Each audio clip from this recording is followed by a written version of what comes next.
The timeless tale of Meg, Jo, Beth, and Amy and their little lives in Concord, Massachusetts has been told time and time again since its initial release in 1868. In fact, the story has been adapted over 20 times, including at least 7 feature films, multiple TV series, an opera, a musical, and a Japanese anime. One of the most recent adaptations is a 2019 feature film written and directed by Greta Gerwig. This film is an impactful and visually stunning portrait of the March sisters as they grow up, facing their hardships alongside of their joys. What sets it apart from most other adaptations is the unique choice to tell the story in a non-linear fashion. Instead of starting at the beginning and ending at the end like a typical story, this movie begins in the middle, then loops back to the start. From there, the movie tells the first half and the second half of the story simultaneously, jumping from one to the other as the film progresses, all while balancing each of the 4 sisters' individual storylines. Okay, that gave even me a headache. To make things a bit more clear, here is a list of the events of the story as they happen chronologically. For the sake of this essay, I will be referring to anything that happens in the chronological first half of the story as the past, and anything that happens in the chronological second half of the story as the present. Here is that same list adjusted to match the order in which those events occur in the film. While this may seem like it would be confusing, when put on screen, it somehow works. Varying color grading and differentiated performances help the audience keep track of what is happening when. I believe the choice to tell the story this way was in service to the narrative, making the well-known story even more heart-wrenchingly impactful while adding a fresh element to the frequently told tale. Before we get into specifics, let's look at some historical context. What is typically printed today as Little Women was originally released as 2 books, both written by Louisa May Alcott based on the lives of her and her sisters. The first volume is titled Little Women and was published in 1868. This part of the story covers the March sisters' childhood. The second volume of the narrative is titled Good Wives and was published the following year in 1869. This book picks up 3 years after the conclusion of Little Women, opening after the Civil War has ended with Meg's engagement. This part of the story covers the March sisters navigating early adulthood. Because the story is written this way, each half has its own distinct beginning, middle, and end. Characters go through independent arcs in each half of the story, occasionally with similar story beats, such as Beth getting sick. Because of this, a lot of adaptations choose to combine Beth's sicknesses in order to avoid being repetitive. Greta Gerwig's adaptation, however, honors the 2-part nature of this story. By telling the first half and the second half simultaneously, she is able to avoid any weird laws or repetitiveness that sometimes occurs when attempting to tell the story consecutively. Meanwhile, the parallels occurring in each half of the story become increasingly evident. We cut from Meg in the past, enjoying the extravagance of the debutante ball, to her in the present, sitting with her husband in her plain dress in her plain house, discussing how a decision she made to appear more extravagant is financially wrecking her family. We are able to see how the things that the sisters are struggling with now as adults are very much the same things they struggled with as kids, even if the stakes now are a lot higher. The tonal balance that this movie is able to achieve because of its structure make the high points feel higher while making the low points feel like they are stabbing you in the gut and twisting the knife. The parts of the story being told from the past feel warm and nostalgic. Their problems seem lighter while the relationships being developed lay the groundwork for the events happening in the present.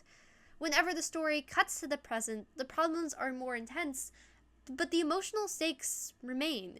You can feel the weight of these deep emotions that have been festering since childhood. Amy's crush on Laurie, Laurie's longing for Jo, Jo's struggle for literary greatness, and Meg's desire to have it all just feel more real.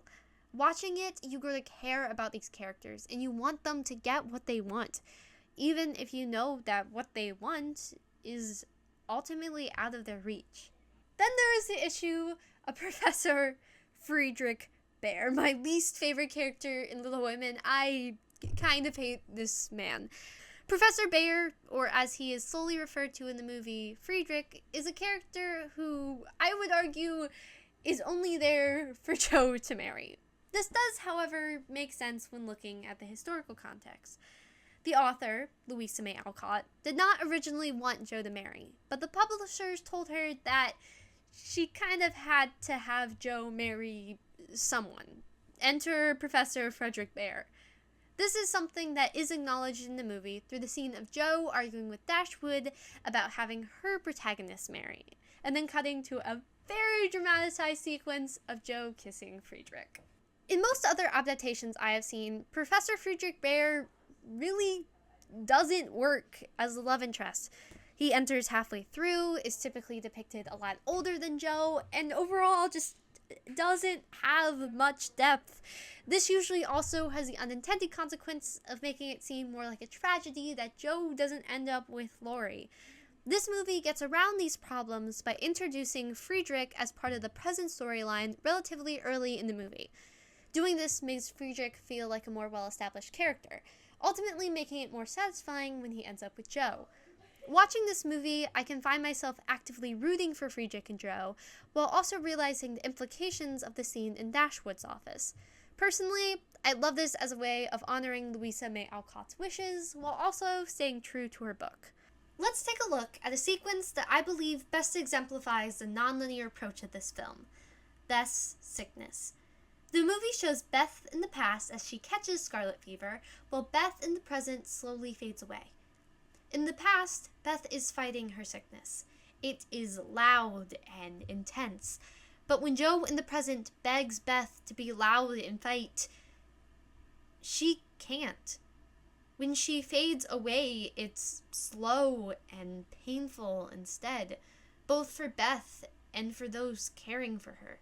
In the past, Jo wakes up, panicked that Beth is not there. But when she heads downstairs, she finds Beth recovered from scarlet fever, sitting at the kitchen table with their mother. The next time we cut to the present, Jo wakes up again, but this time when she heads downstairs, Beth is not there. The audience understands immediately what this means, and it is devastating. If we hadn't just seen this scene play out in the past, then the events of the present wouldn't have been as impactful. Greta Gerwig's Little Women is a masterclass in non-linear storytelling. It takes an often difficult-to-use convention and utilizes it to put a fresh spin on a story that has been around for over 150 years. Even if you know the story going in, it feels like you are seeing it for the first time. Every tragedy is devastating, and every joy is uplifting. Meg, Jo, Beth, and Amy come alive on screen, and you get to grow up right alongside them.